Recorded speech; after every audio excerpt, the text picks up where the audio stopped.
The Beach FM Business Lunch Show, brought to you by PlaceMakers Kapiti Horowhenua. Together we're building New Zealand. Welcome back to the Business Lunch Show on Beach FM 106.3 with Damian. Well, it's a bit gloomy out there, but, there are days that it is spectacular on Paradise Kapiti Coast, and one of those things that will come in handy on those days is just down the road in Paekakariki. Let's welcome into the show Amy Delahunty from Paekakariki Pops. G'day, Amy. Kia ora. How are you doing at this time? I'm good. Yeah, it's not the warmest popsicle weather, but, we like to say that a Paekakariki Pop is good for any season, so it's still good to stay inside and have an ice block, I reckon. Oh, yeah, crank up the heat pump and sit there with an ice block. I like it. Yeah. I scroll Facebook all the time, and I've been following you guys and seeing what you guys are doing. So first and foremost, the people out there, we like to get to know how you started out, where it all became about. So in your own words, how did Paekakariki Pops came to be? Well, me and my friend and business partner, Chrissy Vise, we've been friends since we were 13 years old. So we went to high school together, we've flattered together, we've travelled together, and then we both ended up living in Paekakariki with our kids going to the same school and the same play centre, which is where we first tried out making some ice blocks for a fundraiser there. Chrissy had actually been in Melbourne, living in Melbourne for 10 years, and she'd been doing some stuff at markets on the weekends, making ice blocks, had a little business there. And then when we were involved at Play Centre in Paekakariki, we thought for the fundraiser we would just make some at home and sell them and see how it went. So we did that just in Chrissy's kitchen, and they were really, really popular. So we thought, maybe just over the summer we'll make some and sell them around the village and just, kind of do a little summer business. And, the demand was just huge. So we kind of decided to give it a go and actually make it into a proper business and see what happens. And that was 4 years ago, and we're still just kind of seeing what happens and doing what we can. And, it's just kind of grown from there. Wow. I love these stories that, started in the kitchen and now we're here. So what was your background?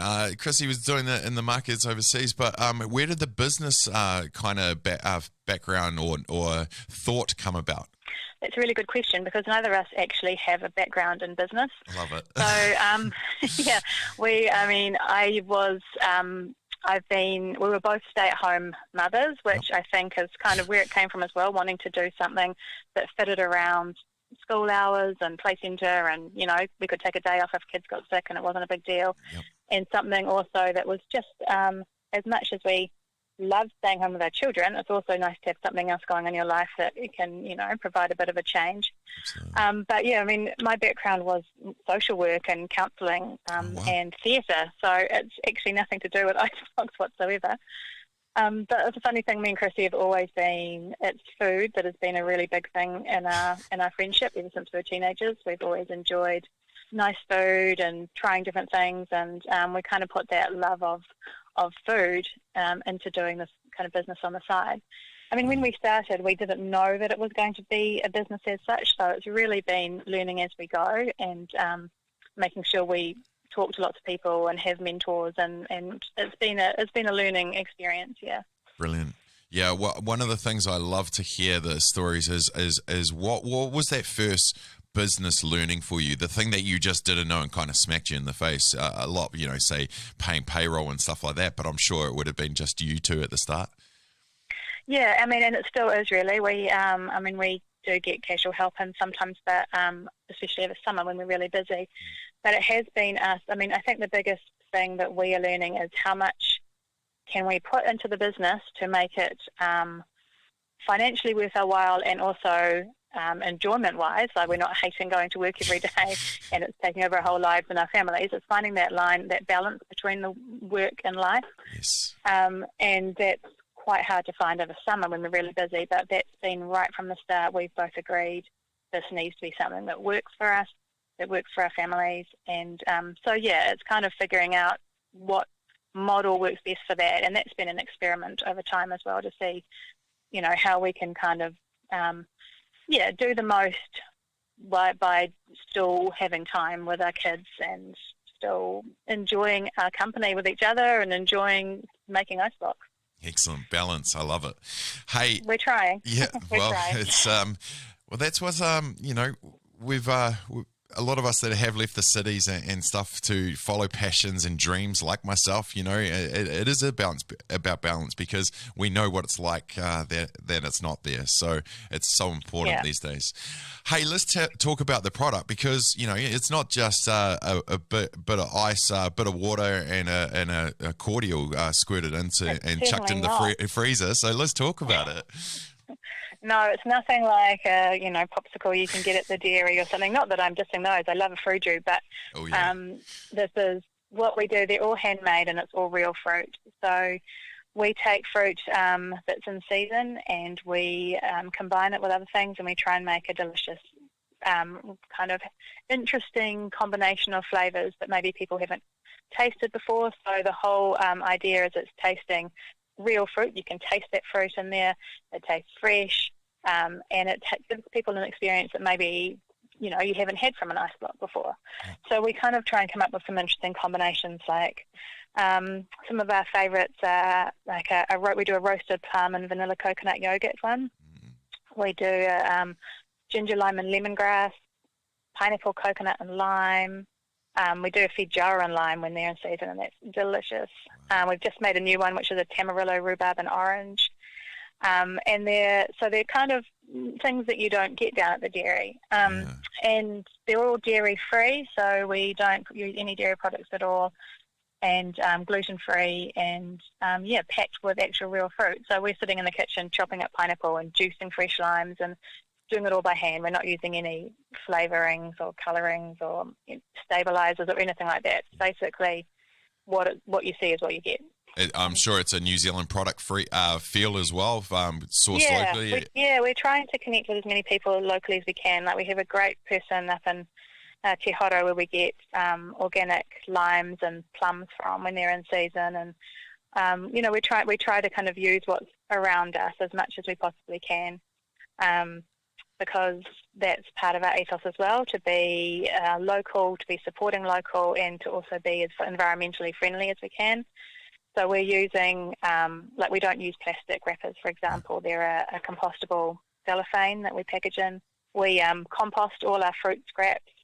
So we're trying to, keep it local, keep it sustainable, and, keep it interesting and tasty, and provide new flavour combinations for people. Outstanding. Now, mate, COVID was a game changer for everybody. Tourism dropped, retail dropped, people weren't buying cars, people couldn't do anything really. So how was it for you guys? I know it would have been a bit of a down season anyway. So was it time to, kind of take the break, reassess the business? Did you get to get creative in the kitchen? Well, we have children, so they weren't going to school. So I can't say it was a break. Yes. It was a break from making ice blocks. But, we couldn't, because we don't make from our homes, because as a business we can't. Like, we haven't, now we're a proper business the last 4 years. We've... regulations.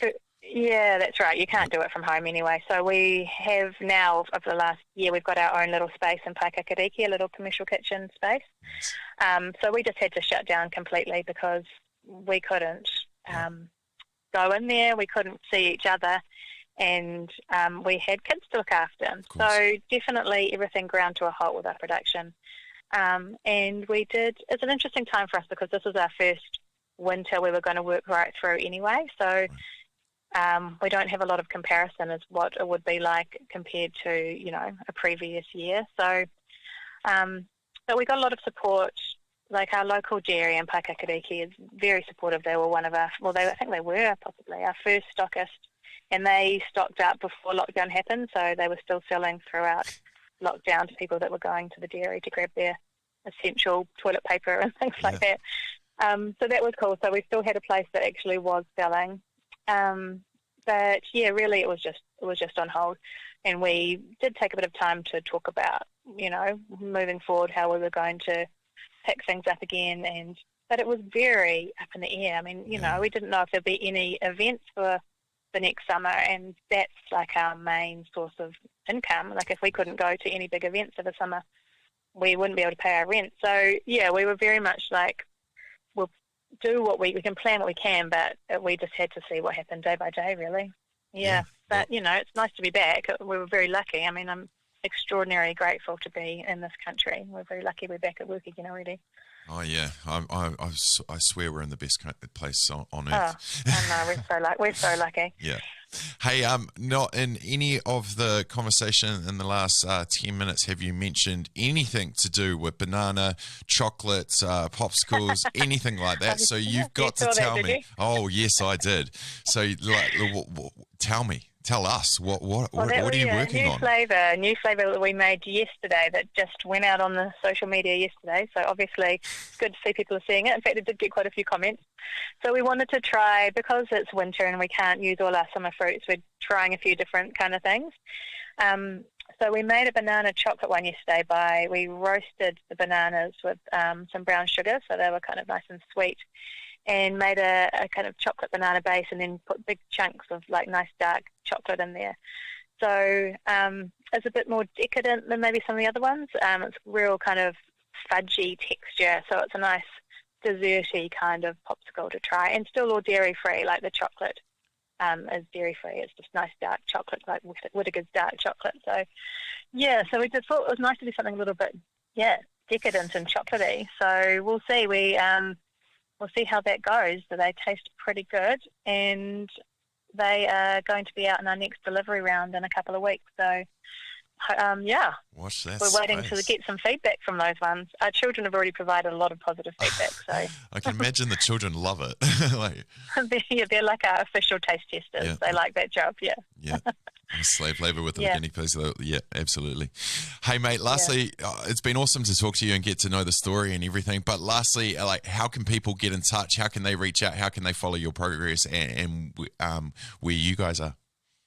Yeah, cool. So we're on Facebook, Paekakariki Pops, and Instagram.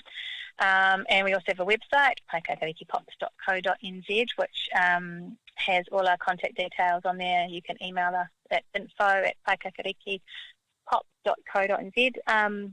We are also stocked in a number of places. We're stocked in 12 different places from Otaki to Wellington. So we've got heaps of places on the coast that are stocking us. So that's all listed on our website as well. And then we also do free home delivery for Kapiti Coast once a month. So basically, you can get a box of 10 pops for $35. So they're $1 cheaper than if you were buying a one-off one.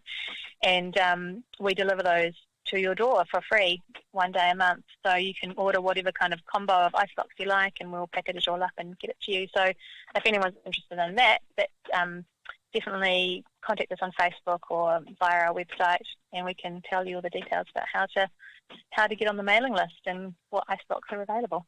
$1 cheaper and home delivery, mate. Yeah, sign me up. It's good. It's a good deal. Absolutely. And then you can just keep them in your freezer and enjoy them over the month. Although it seems that most of our customers, they don't last a month. I can't imagine they would. No.